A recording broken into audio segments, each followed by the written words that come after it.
Howard. I don't have to tell you things are bad. Everybody knows things are bad. Everybody's out of work or scared of losing their job. The dollar buys a nickel's worth. Banks are going bust. Shopkeepers keep a gun under the counter. Punks are running wild in the street, and there's nobody anywhere who seems to know what to do, and there's no end to it.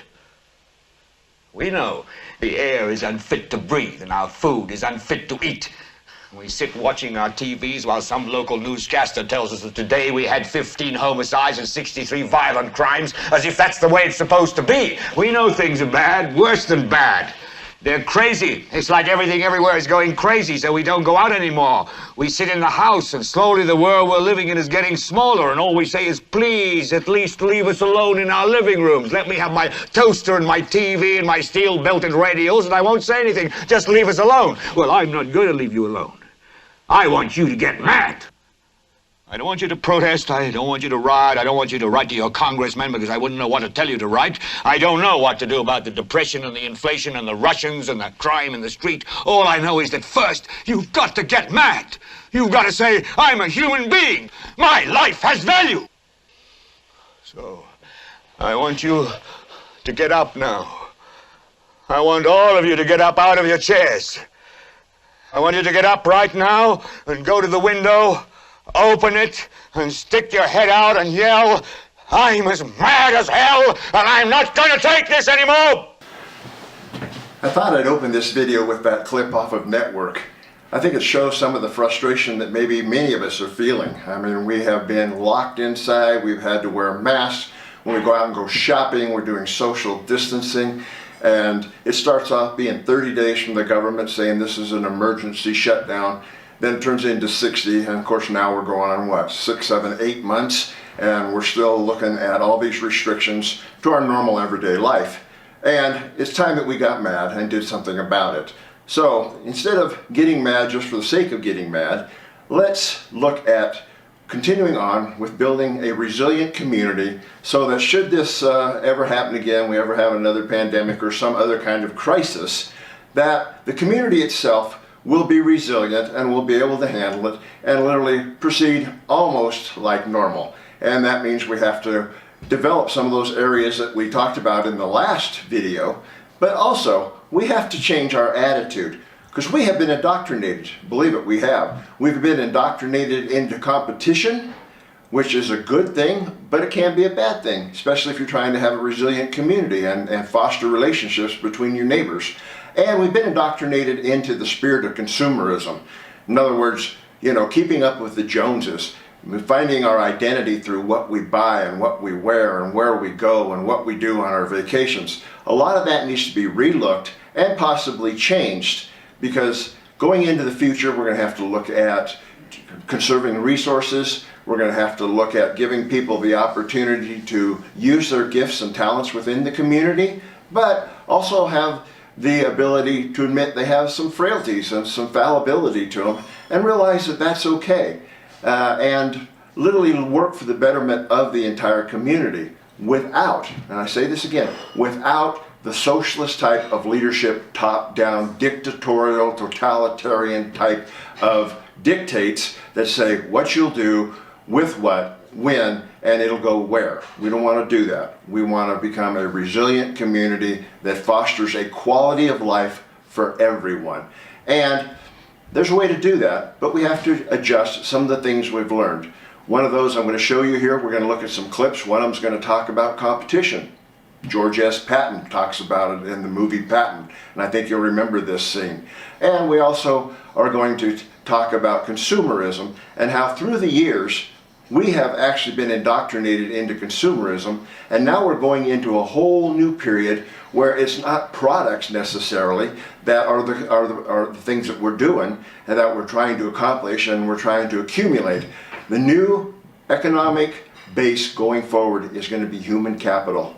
Literally, it's going to be you and me and what we have to offer, and whether the government will exploit it or whether it will be used within the community to make that community resilient. So let's look at a few of these clips and then I'll come back and close. When you were kids, you all admired the champion marble shooter, the fastest runner, big league ball players, the toughest boxers. Americans love a winner and will not tolerate a loser. Americans play to win all the time. I wouldn't give a hoot in hell for a man who lost and laughed. The world we move through now bears few traces of our industrial past. Everywhere we look, we see signs of modern capitalism's most enduring legacy, an immense accumulation of commodities and objects and manufactured desires. Things and messages marketing things now saturating every part of our culture and shaping virtually every aspect of our everyday lives, so that in many ways, we're no longer defined by the work that we do, but by the objects we consume. Industrial society has morphed into the consumer society. Interesting, because I found out recently I'm a millennial. Is that right? Oh, good. I'm sorry to hear that. And so millennials have a bad reputation. But Yes. you know what I'm realizing is that part of it is because we grew up in an age when we don't have the memory of the expansion of government. It's funny, actually, I was waiting for the camera guys to set up. I was reading this Phyllis Schlafly book you have on one of your shelves, A Choice, Not an Echo. And she talks about the expansion of government. Yep. And leading from the 1940s up to the 1960s. Yeah. I didn't realize, I mean, I knew, of course, to some extent, but the expansion of government and the corruption that came along with that expansion of government in the United States. Right.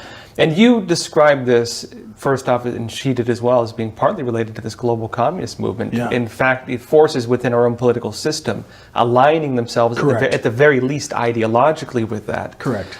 And also the expansion of government being something that was, moving into the realm of individual sovereignty. Right. And you mentioned individual sovereignty again. Yeah. How do you see this conflict between freedom and socialism, or individual sovereignty versus totalitarianism? Well, look, I think it's the fundamental conflict, right? I mean, Phyllis Schlafly, she became somewhat famous for her work in opposing the Equal Rights Amendment, which was an attempt to put into the Constitution in the 70s an amendment that sounded like it was going to be to help women, but it really was going to take the family and shatter it, because it was going to make everybody equal, like we see now. Joe Biden's announced if he gets in office, he's going to immediately allow the transgender movement to have boys who think they're girls to compete in sports. That sounds to your ear like, well, that's an odd, what a funny thing to have happen. But it's been a trend line to destroy the family. At the heart of the individual freedom, for us, for our vision of America, is this family unit. People choose to be together, and then they have families and they grow. And it's under complete assault. Our education system is under assault. And you mentioned millennials, and even younger than millennials now. They don't have the history, but they don't have the education about it. They don't have an education. Again, remember, America's founding was as a Judeo-Christian ethic at the center. You didn't have to be a Jew or a Christian, but those were the founding ethics. They had a transcendent God, and from that, we protected the notion of liberty and freedom for all individuals, whatever their faith background, right? So that was at the beginning, and now you see the encroaching hand of government, the encroaching hand of globalism, market forces that are just squashing people, individuals. So it's not only an American problem. I mentioned to you the other day, I did an interview with a Japanese YouTube conservative, and she was describing how in Japan, a notion of Japan first is not popular with the government because they're globalists. And people it's everywhere right now. It's really the fundamental struggle in the Chinese regime. You see it starkly, right? You see we see what they're doing to their people. But in America, as you've actually spoken about, I was asking you about it before, our own institutions are being used against we the people, right? So we have censorship of voices on YouTube, right? YouTube says I can't talk about the 2020 election and say that I think it was fraudulent. That's not acceptable. And our government allows YouTube to do that because they have the right to do it. Again, you can have a debate on what the law should be. We should be terrified that we don't have our voices heard. Religious liberty, you have, businesses being shut down, but churches, at the heart of the American experience was religious liberty, being told they can't worship because of the pandemic. It's an extraordinary time. And the problem, at the heart of the problem is we used to believe that the system was not rigged. I hate to say it backwards, but that the system would work. It would work itself out. That if there were abuses, they would be abuses and then brought back in. Right now, the American people feel like the system is rigged against we the people, and it feels that way. It is that way, and it's terrifying, and it's a problem that I think is worldwide right now. You know, Common Core a few years ago became a big touchstone because it looked like our education system was going to tell our kids what they could become. Very famous speech Justice Rehnquist gave about Russia, and he said the Soviets want one class of lawyers to be the bureaucrats, another class to be the judges, the other class to be the practicing lawyers. And his description was, that's not our system. We should all be for the justice.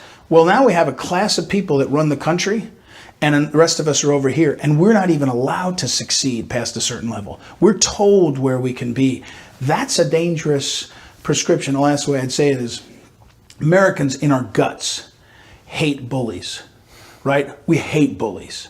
I mean, there's nothing that gets you more. We hated the bullying British when they tried to tax us and all. We hated the bullying Soviets. We hate the bullying Chinese regime. We hate bullies. And what we feel, a lot of us, are that we're being bullied by our own government, by our own bureaucracy. And that's a very, very difficult thing to take and to feel for long. Now, we see in our society, I think, the culmination of social tension.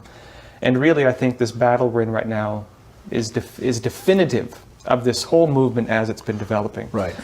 I'm curious, if you were to give people one message Yeah. on the conflict the world now faces, and we're seeing it culminating, I believe, with this election, Yeah. what would you tell them? Well, I think I'm going to surprise myself even as I say this. But we have in the last few years experienced one of the most amazing set of actions by a president that made clear the value of forgiveness, right? One of the things that this tension has done is it makes it a grievance that you can never be forgiven, right? That you can never make a mistake and be forgiven. And you are therefore judged by and by the way, the left does this, they judge you by what they say the grievances are, and then they forgive themselves, right? I mean, they move on. But the president, he pardoned people that, why didn't Barack Obama pardon Jack Johnson? Jack Johnson was a boxer in the early part of the last century who was arrested because he was dating a white woman, and he was in prison for a year. He was like the Mike Tyson of that era, dominant, and he was in prison. And posthumously, Trump said that was wrong. The Mann Act was not appropriate. I mean, it was a striking moment, and lots of people were like, wow. Now, the justice, the Criminal Justice Act, parts of which I don't love, but President Trump said, we're going to do this to try to equalize. And even on things like when they said, you're married twice, and he said, yeah, I wasn't a good husband. The president has shown more about forgiveness than I think anyone could realize. But what's lost on that is we're supposed to stay grieved. And what I would tell people is, fundamentally, if you love each other, you forgive each other. You forgive each other. And in these moments where you're told you must hate eats you up. If I hate you, it eats me up. You don't even notice. You move on. So, and we've got a problem. And when you say, people say to me, and Phyllis taught us this, to be a happy warrior, you have to, I have joy. I know what I know and believe. I have great joy. Doesn't mean I'm happy all the time. Doesn't mean I'm happy with what's happening. But I think the world, we have to return to the basics. And it sounds, again, things like love and forgiveness. And stop this grievance culture. Stop this. That's a form of hate. To not forgive is a form of hate that is eating us up, eating everybody up in this country. And one of the problems, one of the tricks, I think, of this time is to actually cause harm. And then when you actually, Joe Biden called people like me a Nazi, right? He called people like me a Nazi. He's not, he's not asked for forgiveness of that. He's not said that was a mistake. They just moved on and said, get over it. And I'm not saying I want to stay hating against him, but I am saying that you can't do that to people. You can't, it's a form of demeaning, right? It's demeaning people. So what I would say to people is I worked for John Paul II for a period of time in the 90s. Spent about a month working for him. And he was famous for talking about hope and be not afraid. That was his famous phrase, be not afraid. I would say to people, the reason you can be not afraid, even in this time of such terribleness, is because fundamentally we have this hope and joy, but we have to forgive each other, and we have to fight through the anger and the hate that people have. And then the last thing I'll say is, and this president taught us this, nothing's impossible. In this world, nothing is impossible. George Washington lost every battle in 1776, and then he crossed the river and they won at Trenton. It still wasn't a big win, but it changed the direction. Nothing is impossible. President Trump did things that people said were not possible, stood up to China. They said, tariffs will sink your nation if you stand up to China. He did it. It didn't change. It didn't. In fact, we thrived. They said he couldn't, secure the border. It'll destroy the economy. It'll destroy the jobs. Everybody it didn't do any of that. And he did things that even the vaccine, at least the research on it. Phyllis Schlafly gave a speech called "Doing the Impossible" about her fight for ERA, and nothing's impossible at all. Now, the reason in America we've had such an opportunity is because of our basics. We have to get back to those basics. But I believe that, Josh, America's on the brink. The world is on the brink. But I believe we're on the brink of what's been called a golden age, because I believe we win. And we win this fight, and we push these forces back. It doesn't mean evil goes away. It just means that we can and will succeed, and succeed sooner than people feel. I hope you enjoyed those film clips. We all grew up with competition. I mean, Patton there's talking about the marble player. Probably some of the millennials and those that are a little younger than that probably don't even know what playing marbles is or have a set of marbles. I think we all kind of grew up with them. The time has changed and progressed forward. But we idolize the winners, and that's the way it is. We wanted to be like them. And we see that today. You see the spending on, the people wearing football jerseys and putting all the stickers on their cars. They want to associate with a winner. And in the community we're trying to establish, a resilient community, you want it to be a winner, but you don't want it to be exclusionary. It isn't a must. People have to bring their talents forward and be appreciated for those talents. It doesn't mean they have to be a winner at everything they do. They don't. They just have to be accepted. And you have to welcome in people from other cultures or from other areas. Welcome in strangers and get them to understand why you're doing things in your community the way you're doing them, because they work and because they are good for all involved. We saw the clip there on consumerism. Yeah, we buy way too much. We spend way too much money on too many things, and putting your identity against what you own and what your house looks like and what kind of a car you drive, is that really the value system you think we should go forward with? It's not really working, because nobody's ever satisfied. Even if you go to the Bible, you talk about King Solomon, who said, vanity, all is vanity. The man had more money, more chariots, more horses, more land than he could do anything with, and he was still dissatisfied because the relationship wasn't there. And literally at the end of the day, that's what it boils down to. Not the things, but the relationship we have with each other and within the community that makes it successful. And lastly, that last clip was a little long, but I thought he talked about some very, very important things there about what we are as human beings, some of our human nature. We feel like we've been bullied by the government and what's been going on with this COVID virus, and I will tell you it's not going to stop. What's going to happen next is the fact that if you don't have a vaccine, your kids won't be able to go to school, you won't be able to fly, people are going to stop you from going into stores. It's going to be a control factor, and we need to rebel against that, because it's like any other crisis, it'll come and go.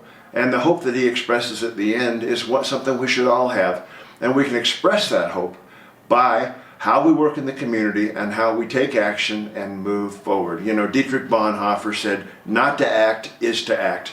So right now we need to look at the areas in your community that we can build and make resilience out of. We need to welcome in people with their gifts and have them put those gifts to work to build that resilient community, and love one another and forgive each other our frailties and move forward into this next year of 2021 with confidence and love. 2 Timothy says, I did not give you a spirit of fear, but of love and a sound mind. And that's what we need to move forward with into the next year. So thanks for joining me. If you liked what you've seen here, remember to push the subscribe button.